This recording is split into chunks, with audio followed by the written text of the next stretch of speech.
अस्सलाम वालेकुम friends, welcome back to Top Smarties. Drama serial Haq महर।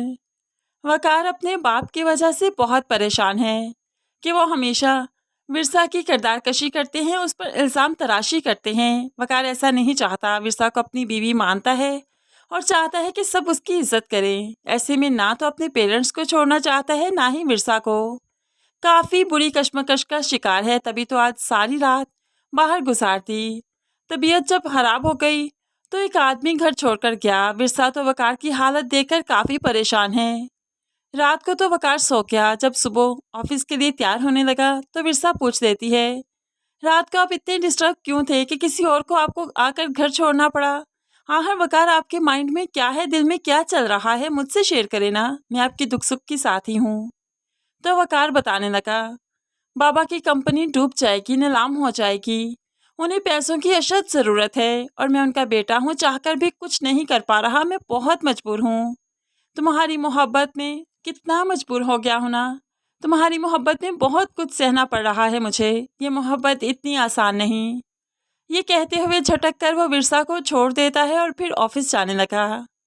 विरसा वकार की बातें सुनकर काफ़ी परेशान हो जाती है कि सिर्फ मोहब्बत की वजह से वकार इतना सब कुछ बर्दाश्त कर रहे हैं, इसके पेरेंट्स बर्दाश्त कर रहे हैं, यानी कि अगर मैं ही अपना ज़र्फ बड़ा कर लूँ तो सब कुछ ठीक हो सकता है। विरसा वकार को परेशानी में नहीं देख सकती, इसीलिए कहने लगी, वकार एक बात कहूँ आपसे, आप जुबी से शादी कर लीजिए, आपकी सारी परेशानियाँ दूर हो जाएंगी।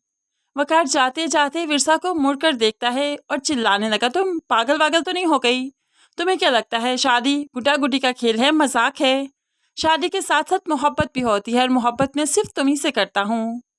मिर्जा वकार को तहम्मुल से लेकर सोफे पर बैठ जाती है और कहने लगी, मैं जानती हूँ आप मुझसे बहुत मोहब्बत करते हैं, मुझे बहुत चाहते हैं।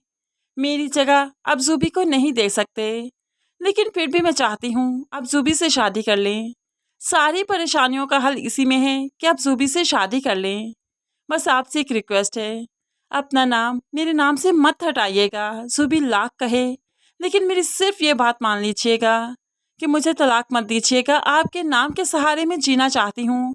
बस मुझे आपसे एक छत चाहिए और आपका नाम चाहिए और कुछ भी नहीं।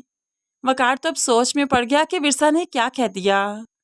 दूसरी तरफ हारिस साहिब ने जो अपनी बीवी से कहा था कि जाओ वकार से कह कर आओ कि अगर विरसा को नहीं छोड़ेगा तो हमारा जीना मरना खत्म, मेरे जनाजे पर भी उसे आने की ज़रूरत नहीं।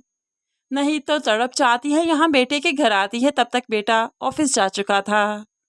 यहाँ पर जब वकार नहीं तो विरसा ने मौका गनीमत जाना और अपनी सास को कॉन्फिडेंस में लेते हुए हेमन की बात बता देती है। अब यहाँ पर नहीद को काफ़ी गुस्सा आ गया।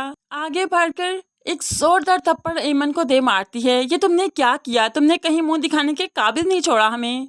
मैं दुनिया वालों को क्या जवाब दूंगी? तुम्हारे बाप को क्या जवाब दूंगी? वकार मुझसे पूछेगा तो उसे क्या कहूँगी? ये तुम्हारी प्रेगनेंसी ज़्यादा देर तक नहीं छुपेगी। तुम क्या समझती हो दुनिया वालों से छुपा लोगी, ज़माने से छुपा लोगी, हम सब से छुपा लोगी? ऐसा नहीं होगा। अब मैं करूँ तो करूँ क्या? एमन कुछ कहना भी चाहती है लेकिन भला क्या कहे कि शाहिद का तो अब कोई अता पता नहीं कि वो कब आएगा भी या नहीं। ऐसे में नहीद बेटी को छोड़ मिर्जा की तरफ बढ़ती है। ये सब कुछ तुम्हारी वजह से हुआ। जब से तुमने हमारे घर में कदम रखा है सब कुछ गलत होता जा रहा है, कुछ भी हमारे कंट्रोल में नहीं रहा। तुम्हारे सबस कदम ही हैं जो हमें लेकर डूब रहे हैं। तुम चली क्यों नहीं चाहती हमारी जिंदगियों से? दफा हो जाओ। हम लोग पहले की तरह जीना चाहते हैं, खुशी खुशी, जो कि तुम्हारे होते हुए तो मुमकिन ही नहीं। दूसरी तरफ आदिल की माँ काफ़ी परेशान है कि जैसे फरमान आया और आदिल तो आज उसको मारने ही वाला था। ये सब कुछ विरसा की वजह से हो रहा है। माँ को तो बर्दाश्त ही नहीं कि आज विरसा को फ़ोन करके दो टोक सुना देगी।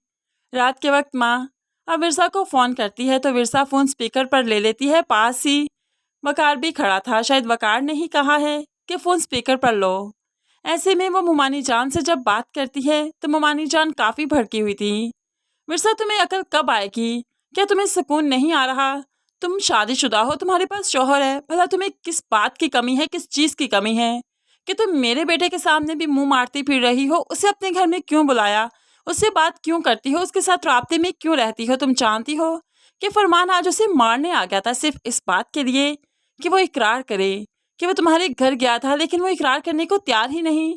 आखिर क्यों कर रही हो तुम ऐसे? मिर्जा तो हक्की बक्की से वकार को देखती रही। मुमानी जान को कुछ कहना भी चाहती है लेकिन होंठ उसका साथ नहीं दे रहे, क्योंकि सामने खड़ा वकार काफी गुस्से से मिर्जा को देख रहा है और वकार की नजरें मिर्जा बर्दाश्त नहीं कर पा रही। होप्सो के यहाँ पर वो मुमानी जान को बताए कि कुछ इन्वेस्टर्स का कहा था आदिल भाई को, बस उसी के बारे में बताने आए थे। खड़े खड़े बात हुई और चले गए। लेकिन यहाँ पर जैसे तैसे मुमानी को सेटिस्फाई कर सकती है, वकार को नहीं। तो फ्रेंड्स, ये कहना ज़रा भी गलत नहीं है कि लड़की के नसीब का कुछ पता नहीं। अब माँ बाप किस्मत तो नहीं लिख सकते, प्यार मोहब्बत तो दे ही सकते हैं। अब यहाँ पर विरसा, जो कि शादी से पहले पोलों की तरह पल रही थी अपने माँ बाप के घर में, शादी के बाद हर वक्त एक नई आजमाइश उसके सामने खड़ी रहती है और फिर वो अपनी आजमाइशों से बहुत अच्छे से डील करना चाहती है, निपटना चाहती है। लेकिन नसीब है ना, जब नसीब खुलेगा तब की बात है, अभी तो काफ़ी ज़्यादा मुश्किल आने वाली है। फ्रेंड्स, क्या आप इस चीज़ पर एतबार करते हैं कि ये सब कुछ नसीबों के खेल हैं? इस बारे में आप कैसे सोचते हैं, ज़रूर कमेंट्स में बताइएगा। मज़ीद वीडियोज़ के लिए चैनल को सब्सक्राइब करके साथ बेल नोटिफिकेशन ज़रूर प्रेस कीजिए, ताकि आने वाली हर वीडियो आप बहुत आसानी से देख सकें। दुआओं में याद रखिएगा, अपना बहुत सारा ख्याल रखिएगा। नई वीडियो तक के लिए अल्लाह हाफिज़।